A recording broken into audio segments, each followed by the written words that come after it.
మారుతి ఇంకనూ ఇట్లాలోచించెను. అప్పగించబడిన కార్యమును సాధించి దానికి భంగము వాటిల్లకుండా మరి ఎన్ని కార్యములైనను సాధింపవచ్చును. అట్టివాడే నిజముగా కార్యదక్షుడు.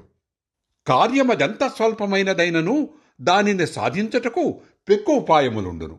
వాటినన్నింటినీ ఎరిగినవాడే యథార్థముగా కార్యసమర్థుడు.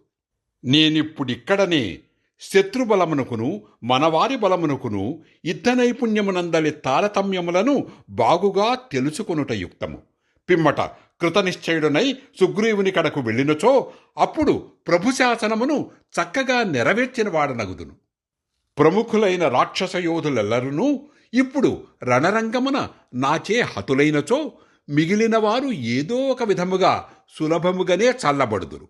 అప్పుడు రావణుడు యుద్ధమున తనవారి బలమును నా బలమును వాస్తవముగా తెలుసుకొనగలడు.